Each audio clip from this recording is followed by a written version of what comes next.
Olá, estudante! A nossa aula de hoje é sobre o princípio de Le Chatelier, tá?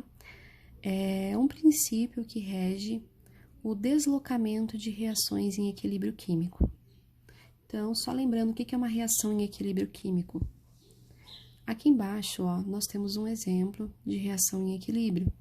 Quando você observa uma equação como essa, que apresenta essa dupla seta, isso significa que a reação ela se processa para a direita, formando o produto, e os produtos, né, se essa reação estiver acontecendo num sistema fechado, os produtos, por sua vez, se combinam e podem voltar a ser reagente, né?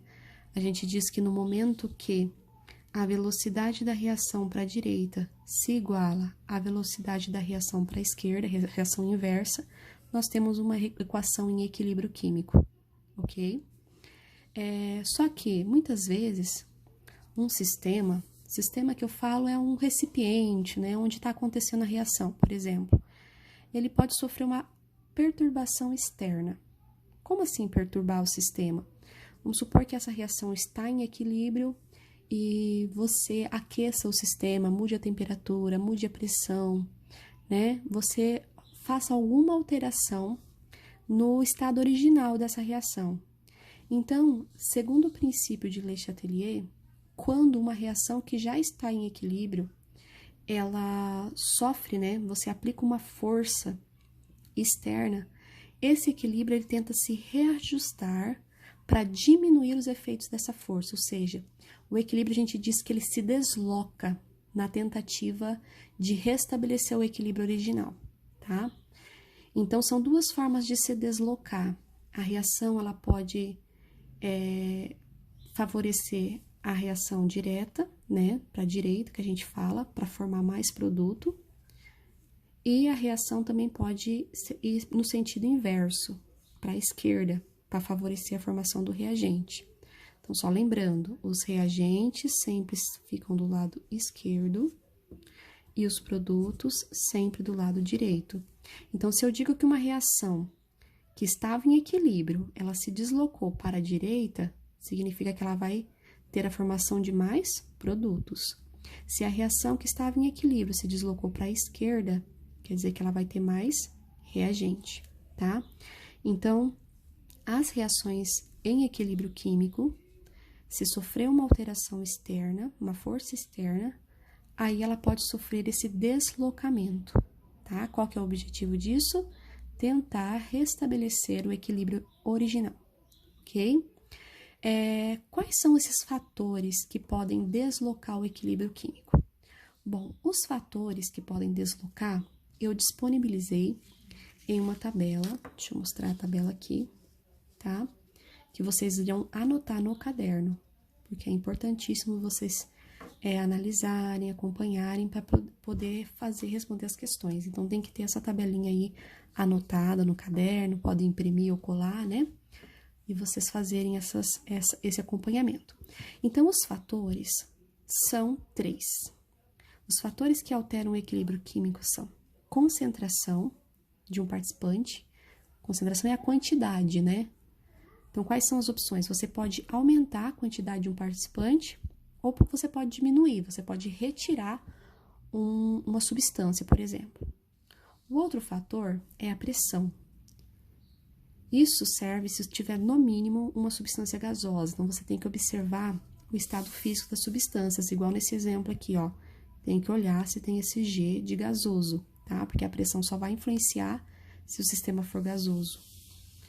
Se o sistema for gasoso, então, se você aumenta a pressão ou diminui a pressão, a reação vai tender a deslocar para um lado, né, direita ou esquerda, para tentar restabelecer o equilíbrio químico.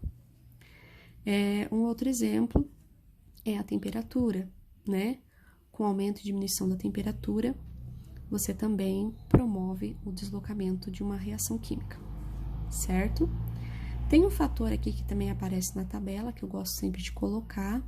Ele não influencia, mas às vezes em alguns exercícios e algumas perguntas pode aparecer. Então, vocês já sabem o que responder, que é o catalisador. O catalisador, ele é uma substância que você coloca na reação para acelerar a reação. Então, essa vai ser a única função. Se você colocar um catalisador numa reação em equilíbrio, não vai provocar deslocamento nenhum, ele apenas deixa a reação mais rápida, ok? Então, são 3 fatores: concentração, pressão e temperatura. Então, pessoal, eu vou apresentar para vocês alguns exemplos, tá? De como que podem ser as questões aí para vocês utilizarem nos exercícios. Então, é o seguinte, quando a pergunta for sobre a concentração, vou dar um exemplo.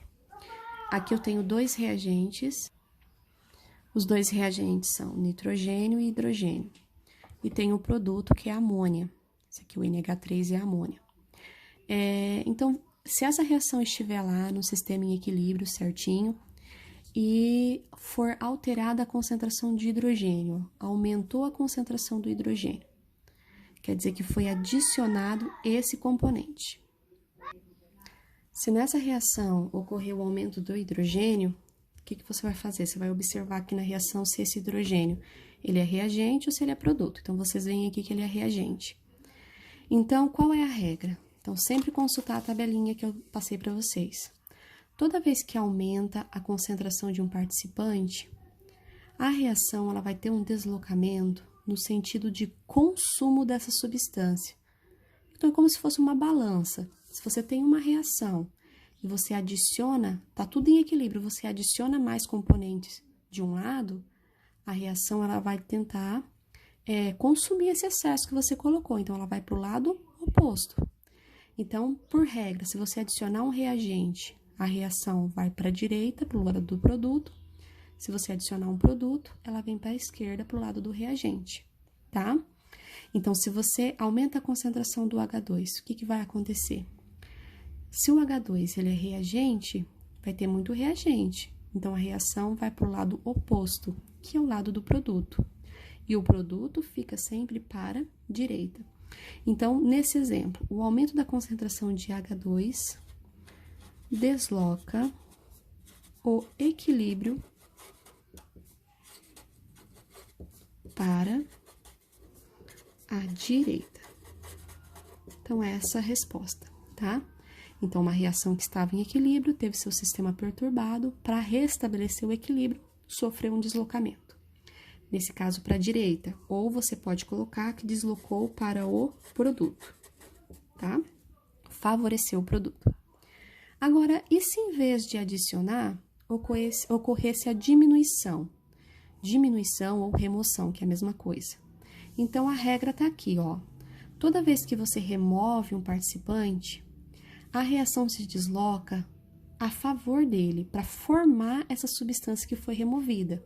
Então, por exemplo, se você removeu, no caso aqui ele tá falando da amônia, se você retirou a amônia, quer dizer que esse equilíbrio vai estar faltando a amônia. Então, para restabelecer, para formar o que foi retirado, a reação se desloca a favor. Então, a favor da amônia, a amônia não está do lado direito, então essa reação também se desloca para direita. Certo? Por exemplo, se fosse o contrário, se fosse, por exemplo, removido o nitrogênio.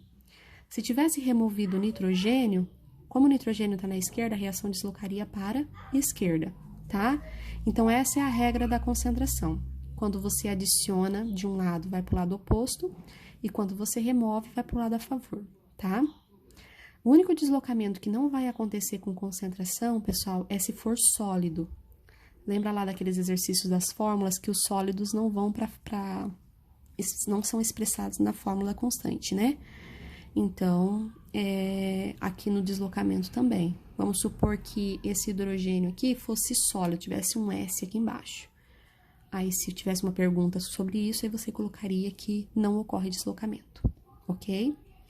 Então, essa é a explicação para o fator concentração, certo? Eu vou pausar o vídeo aqui para ele não ficar muito extenso. E no próximo vídeo, então, eu vou explicar para esse mesmo exemplo os outros 2 fatores que faltam, tá bom?